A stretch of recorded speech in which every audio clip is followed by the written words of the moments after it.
Bos Hizbullah sesumbar Iran dapat serang Israel secara langsung.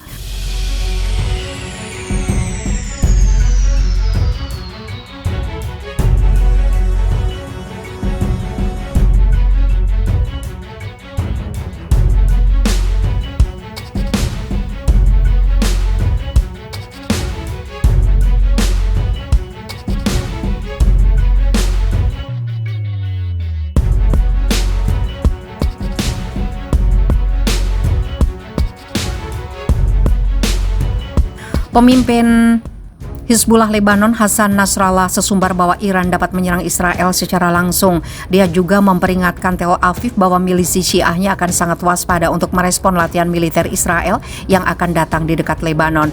Dalam hal kelanjutan agresi Israel terhadap kehadiran Iran di kawasan itu, Iran dapat menyerang Israel secara langsung, kata Nasrallah dalam pidato video di sebuah acara di Beirut pada hari Jumat. Agresi yang dimaksud adalah rentetan serangan rudal Zionis di Suriah yang oleh pemerintah di Tel Aviv menargetkan milisi pro-Iran. Serangan semacam itu yang terbaru terjadi pada Rabu lalu.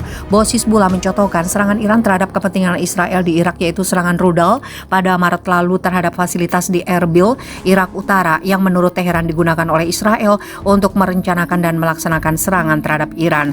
Nasrallah juga memperingatkan Zionis Israel terkait rencananya untuk latihan militer di dekat Lebanon. Setiap kesalahan, kebodohan, atau tindakan agresif selama manuver mendatang di perbatasan Lebanon akan menerima tanggapan cepat dan langsung. Ketika manuver Israel dimulai, baik sebelum pemilihan di Lebanon atau sesudahnya, kami akan berada pada tingkat kewaspadaan dan kesiapan tertinggi. Militer Israel berencana menggelar latihan militer ketika Lebanon menggelar pemilihan parlemen pada 15 Mei. Manuver utama Anda tidak membuat kami takut dan jangan menghalangi kami untuk membangun persamaan pencegahan yang ada di Lebanon. Menurutnya Hizbullah telah diam-diam berlatih untuk sejumlah skenario selama beberapa minggu terakhir,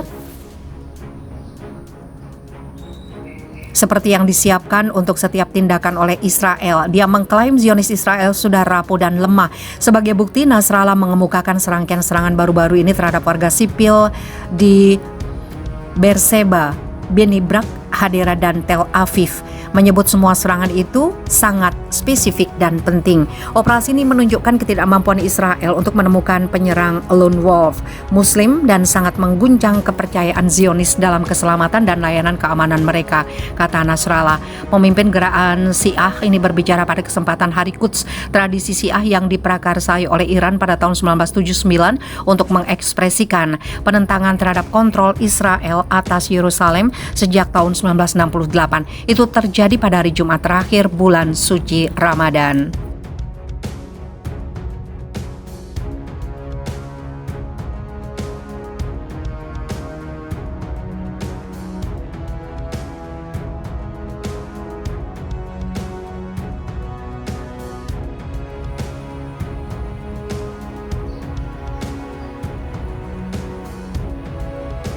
Kehilangan kepercayaan pada Amerika Serikat, Arab Saudi, dan Iran mulai berbaikan. Ketika negara-negara Teluk Arab kehilangan kepercayaan pada komitmen Amerika Serikat terhadap keamanan mereka, dua musuh bebuyutan Timur Tengah mengambil tindakan sendiri. Frustasi dengan apa yang mereka lihat sebagai berkurangnya minat Amerika Serikat dalam masalah keamanan mereka, negara-negara Teluk Arab akhir-akhir ini mulai mengambil tindakan sendiri, menjangkau saingan dan musuh untuk menangkis konflik yang dapat mendatangkan malapetaka pada ekonomi mereka. Pada hari Senin, Iran mengungkapkan bahwa mereka mengadakan pembicaraan putaran kelima dengan Arab Saudi akhir pekan lalu.